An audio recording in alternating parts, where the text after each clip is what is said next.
ना मैं इनके साथ रहूंगी और ना ही इन्हें तलाक दूंगी।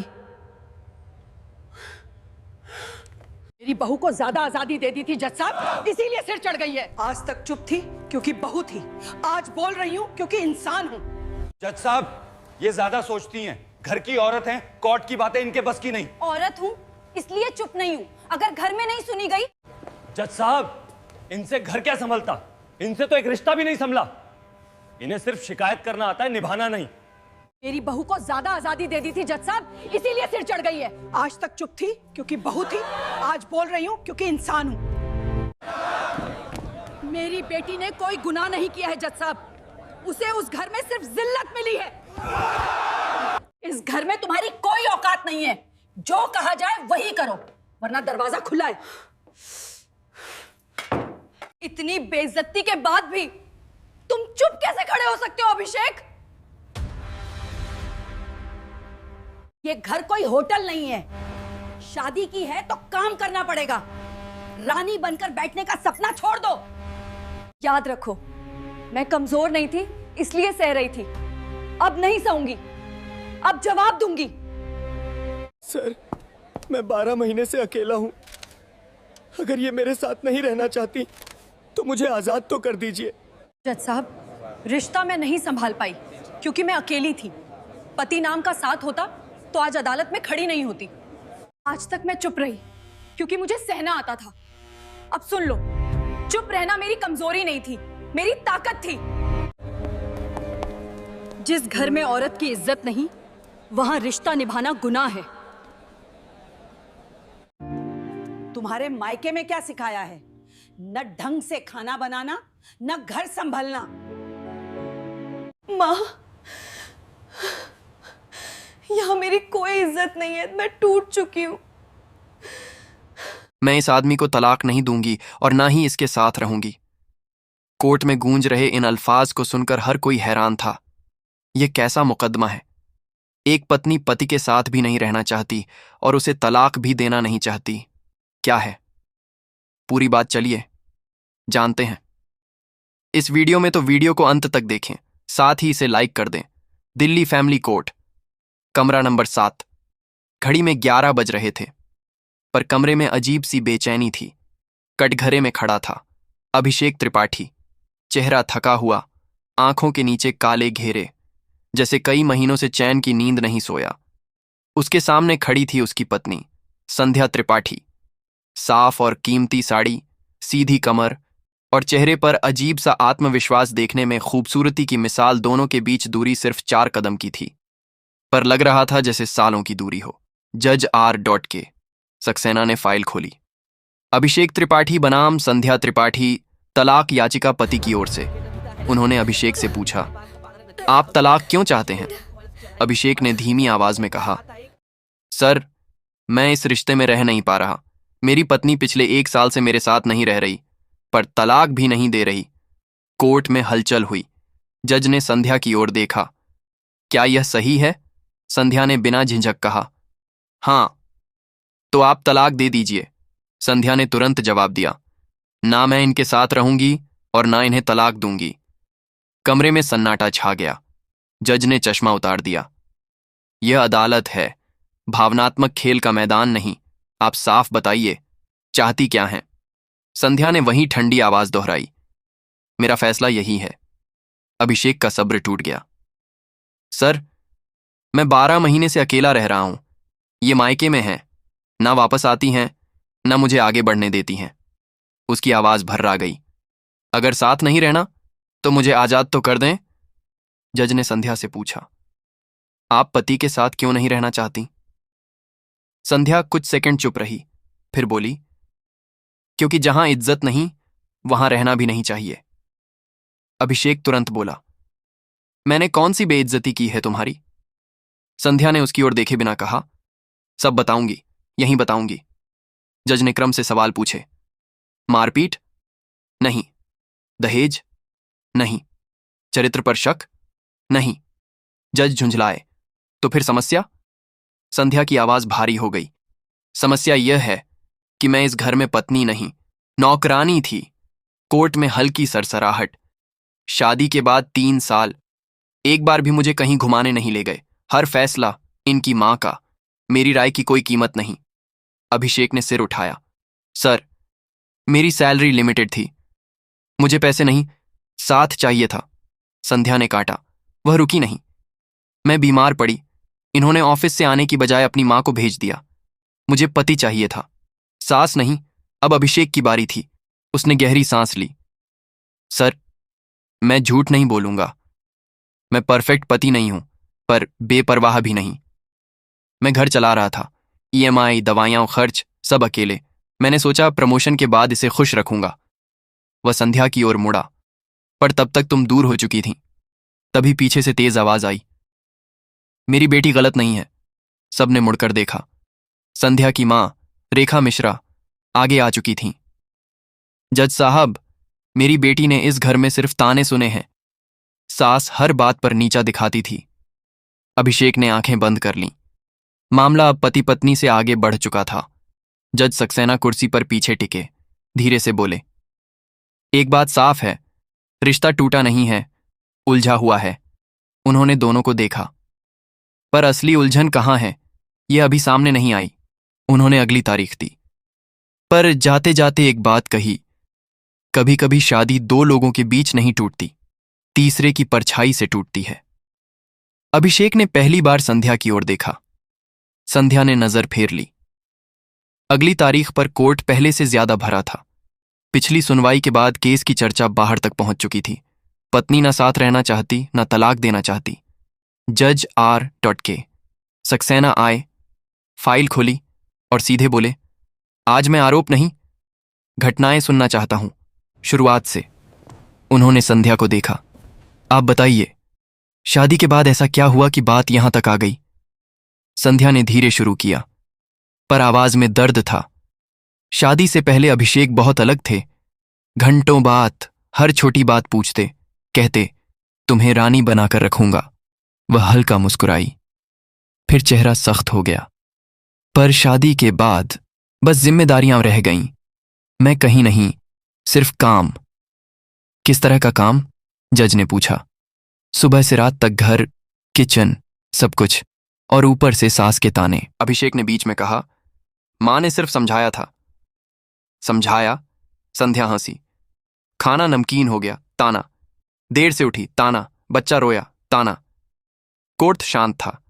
संध्या आगे बोली, मेरी कोई पहचान नहीं थी उस घर में। अब जज ने अभिषेक को देखा। आप क्या कहेंगे? अभिषेक ने गहरी सांस ली। सर, सच्चाई आधी नहीं होनी चाहिए।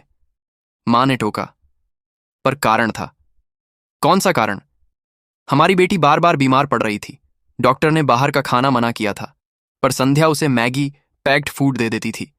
संध्या बोली, कभी कभी दिया तो क्या हो गया? बच्चा बीमार था। अभिषेक की आवाज ऊंची हो गई। जज ने तुरंत रोका। कोर्ट में बहस नहीं। फिर जज ने पूछा, कोई बड़ी घटना जिसने दूरी बढ़ाई? संध्या की आंखें भर आईं। हां, थी। कमरे में खामोशी। मेरे पापा की मौत। वह बोलते बोलते रुक गई। उस दिन मुझे सबसे ज्यादा सहारे की जरूरत थी, पर ये नहीं आए। रेखा मिश्रा, मां, तुरंत बोली, जज साहब, हमारी दुनिया उजड़ गई थी और ये ऑफिस में थे। अब सबकी नजर अभिषेक पर थी। अभिषेक ने धीरे कहा, सर, मैं नहीं पहुंच पाया, पर कोशिश नहीं की। ये झूठ है। उसकी आवाज भारी हो गई। जैसे ही खबर मिली, मैंने फ्लाइट देखी, टिकट नहीं मिली, ट्रेन पकड़ी, पर देर हो गई। उसने सिर झुका लिया। मैंने अपने पिता बचपन में खोए थे। ससुर जी में पिता देखा था। मैं भी अंतिम दर्शन नहीं कर पाया। कोर्ट में माहौल बदलने लगा। दर्द सच्चा लग रहा था, पर रेखा मिश्रा नहीं पिघली। हर बार मजबूरी, हर बार कहानी। जज कुछ सेकंड चुप रहे, फिर अचानक उन्होंने रेखा से पूछा, आपकी बेटी से रोज बात होती थी? हां, 2-3 घंटे। उन्होंने तुरंत कहा, घर की हर बात पता होती थी? सब। सास बहू की नोकझोंक भी? हां, मेरी बेटी मुझसे कुछ नहीं छिपाती। जज ने कुर्सी पर पीछे टेक लगाई। अब उनकी आवाज धीमी पर पैनी थी। मतलब, घर की हर छोटी घटना आप तक पहुंचती थी? रेखा बोली, हां, क्योंकि मैं उसकी मां हूं। जज ने अगला सवाल दागा। अगर आप रोज 3 घंटे बात ना करती तो क्या हर छोटी बात इतनी बड़ी लगती? रेखा चुप। संध्या ने पहली बार मां की ओर देखा। जज आगे बोले, पति लेट आया, घटना। सास ने टोका, तकरार। जन्मदिन भूल गया, दुख। उन्होंने फाइल बंद की। पर इन सबको जुल्म किसने बनाया? कोर्ट में सन्नाटा। सवाल हवा में लटक गया। जज ने अंतिम बात कही, अगली सुनवाई में फैसला नहीं, प्रयोग होगा, क्योंकि यह रिश्ता टूटा नहीं, उलझा है। अभिषेक ने पहली बार उम्मीद से देखा। संध्या पहली बार सोच में डूबी थी। अगली तारीख पर कोर्ट फिर भरा हुआ था।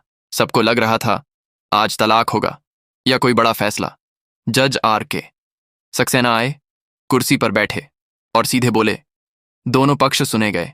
शिकायतें हैं पर नफरत नहीं, इसलिए अदालत तुरंत तलाक नहीं देगी। अभिषेक का दिल बैठ गया। संध्या का चेहरा सपाट था। जज ने आगे कहा, अदालत एक वैवाहिक परीक्षण का आदेश देती है, 1 महीने का। कोर्ट में हलचल हुई। अभिषेक और संध्या ने एक दूसरे को देखा। जज ने नियम पढ़े। नियम 1, संध्या 1 महीने तक मायके से कोई संपर्क नहीं करेगी। संध्या चौंकी। पर यह सज्जा नहीं, स्पष्ट सोच का मौका है, जज बोले। नियम 2, दोनों एक ही घर में रहेंगे पर किसी तरह का दबाव नहीं डालेंगे। नियम 3, हर हफ्ते मैरिज काउंसलिंग अनिवार्य होगी। नियम 4, एक कांच का जार रखा जाएगा, रोज एक अच्छी पुरानी याद लिखकर उसमें डालनी होगी। झगड़े से पहले की यादें, जज ने खास तौर पर कहा। 1 महीने बाद जार कोर्ट में खुलेगा, फिर फैसला होगा। पहला दिन घर का दरवाजा खुला। संध्या 1 साल बाद उस घर में वापस आई थी। सब कुछ वैसा ही था, पर अपनापन गायब था। सास सामने आई, पर कोर्ट के आदेश की वजह से कुछ नहीं बोली। सिर्फ इतना कहा, कमरा साफ है, आराम कर लो। संध्या चुपचाप अंदर चली गई। रात को डाइनिंग टेबल पर दोनों बैठे। पहली बार 1 साल बाद साथ खाना, पर शब्द नहीं, सिर्फ प्लेटों की आवाज। खाना खत्म। दोनों उठ गए। रात को अलग अलग बैठकर पर्ची लिखी। पहली पर्ची लिखना सबसे मुश्किल था। अच्छी याद ढूंढना गुस्से से भरे दिल में आसान नहीं था। काउंसलिंग, पहला सेशन। काउंसलर ने पूछा, आप दोनों आखिरी बार बिना झगड़े कब बैठे थे? दोनों चुप। फिर धीरे धीरे बातें खुली। संध्या बोली, मुझे लगता था मैं अकेली हूं उस घर में। अभिषेक बोला, मुझे लगता था मेरी कोशिशें दिखती ही नहीं। काउंसलर ने नोट किया, आप दोनों दुखी थे पर एक दूसरे से नहीं, हालात से। दूसरा हफ्ता, एक शाम, संध्या की तबीयत हल्की खराब हुई। अभिषेक बिना कुछ कहे दवा रख गया, पानी का गिलास भी। संध्या ने धीरे से कहा, थैंक यू। यह शब्द 1 साल में पहली बार निकला था। उस रात दोनों ने लंबी पर्ची लिखी। तीसरा हफ्ता, काउंसलिंग में बात मां की दखल पर आई। काउंसलर ने पूछा, झगड़े के बाद आप किससे बात करती थीं? संध्या, मां से। पति से क्यों नहीं? संध्या चुप। उसे याद आया, हर झगड़े के बाद वह रोते हुए मां को फोन करती और हर बार मां कहती, तू सही है, मत झुकना। धीरे धीरे छोटी बातें बड़ी बनती गईं। समाधान कभी हुआ ही नहीं। चौथा हफ्ता, अब घर का माहौल थोड़ा बदला हुआ था। एक दिन बिजली चली गई। दोनों बालकनी में बैठे। पहले खामोशी, फिर अभिषेक बोला, याद है शादी के बाद पहली बारिश? संध्या मुस्कुराई, जब तुम बाइक फिसला बैठे थे। दोनों हंस पड़े। हंसी छोटी थी पर असली थी। महीना पूरा जार भर चुका था। 30 दिन, 60 पर्चियां, पर एक दीवार अभी भी थी।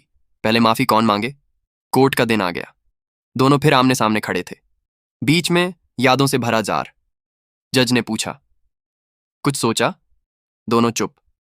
जज मुस्कुराए, ठीक है, अब बोलेगा जार। उन्होंने जार की ओर हाथ बढ़ाया। फैमिली कोर्ट, वही कमरा, वही लोग।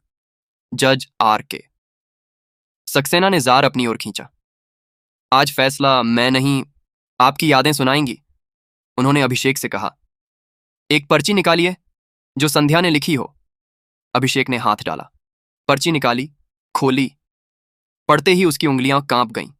उसने धीमी आवाज में पढ़ा, शादी के बाद जब मैं पहली बार मायके को याद करके रोई थी, तुम रात को चुपचाप आइसक्रीम लेकर आए थे, खुद ठंड में बाहर गए, सिर्फ मुझे हंसाने के लिए। कोर्ट में हल्की मुस्कान फैल गई। अभिषेक की आवाज भर्रा गई। जज बोले, एक और। इस बार संध्या ने पर्ची निकाली, खोली, पढ़ा और पढ़ते पढ़ते उसकी आंखें भर आईं। जब मेरा पहला करवा चौथ था, मैं बेहोश हो गई थी। तुमने व्रत तुड़वाने के बाद खुद मुझे अपने हाथ से पानी पिलाया और कहा था, भूखी रहकर नहीं, खुश रहकर लंबी उम्र देना। संध्या पढ़ते पढ़ते रुक गई, उसकी आवाज टूट गई। जज ने खुद एक पर्ची निकाली, पढ़ी। पहली बार खाना बनाया था, नमक 2 गुना हो गया। मैं डर गई थी। तुमने पूरा खाना हंसते हुए खा लिया और कहा, मेरी शेफ तो परफेक्ट है। कोर्ट में हल्की हंसी गूंजी। संध्या के आंसू अब गिर रहे थे। जज ने एक और पर्ची अभिषेक को दी। उसने पढ़ा, जब मेरे पापा अस्पताल में थे, मैं टूट रही थी। तुमने रात भर मेरे साथ बैठकर उनका हाथ पकड़े रखा और कहा, तुम अकेली नहीं हो। उस दिन मुझे तुम पर सबसे ज्यादा भरोसा हुआ था। अब अभिषेक पढ़ नहीं पाया। उसने पर्ची नीचे कर दी। आंखें भर चुकी थीं। कोर्ट में सन्नाटा था। जज ने धीरे से कहा, आप दोनों एक दूसरे से नफरत नहीं करते, बस शिकायतों के नीचे दब गए थे। इतने में संध्या का सब्र टूट गया। वह रोते हुए बोली, मैंने तुम्हें गलत समझा। मैं हर बात मां से कहती रही, तुमसे कभी बैठकर बात ही नहीं की। वह आगे बढ़ी और पहली बार खुद अभिषेक के सामने खड़ी हुई।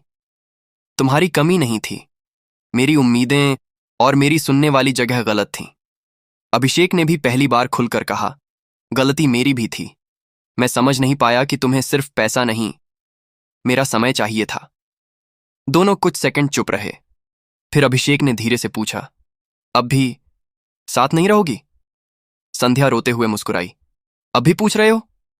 वह आगे बढ़ी और उसके सीने से लगकर रो पड़ी। 1 साल की दूरी एक पल में टूट गई। कोर्ट में बैठे लोग चुप थे पर भावुक। जज ने फाइल बंद की। अदालत को फैसला सुनाने की जरूरत नहीं, आप दोनों ने खुद सुना दिया।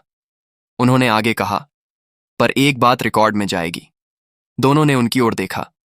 शादी 2 लोगों की होती है, पर टूटती अक्सर तीसरे की वजह से है, चाहे वह मां हो, अहंकार हो या शिकायत।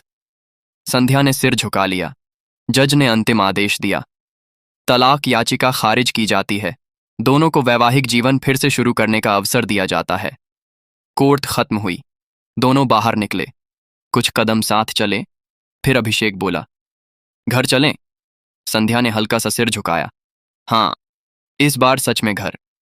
पीछे कोर्ट था, आगे वहीं घर, पर रिश्ता इस बार अधलटके में नहीं, साथ में था। सच है, पति पत्नी के रिश्ते में अगर किसी तीसरे का दखल हो, चाहे वह पति की मां हो या पत्नी की मां, बहन, भाई या कोई पति का रिश्तेदार, तो रिश्ते टूटने की दहलीज पर पहुंच जाते हैं। आप क्या कहना चाहते हैं? जज साहब के बारे में आप क्या कहना चाहते हैं? उन पति पत्नी के बारे में जो कोर्ट में तलाक लेने पहुंचे और बाद में उनकी गलतफहमियां मिट गईं। आप क्या कहना चाहते हैं? उस मां के बारे में जो अपनी बेटी को ही भड़काती रही। अपनी राय कमेंट बॉक्स में जरूर बताएं। साथ ही इस वीडियो को लाइक और हमारे चैनल को सब्सक्राइब कर लें। इस कहानी को सुनाने का उद्देश्य किसी का दिल दुखाना या उसको ठेस पहुंचाना नहीं था। हम यह कहानियां आपको सिर्फ इसलिए सुनाते हैं ताकि आप लोग इन कहानियों से कुछ ना कुछ सीख सके, सबक हासिल कर सके और उस चीज को अपने जीवन में अप्लाई कर सके। वीडियो में अंत तक बने रहने के लिए आप सभी का बहुत बहुत धन्यवाद।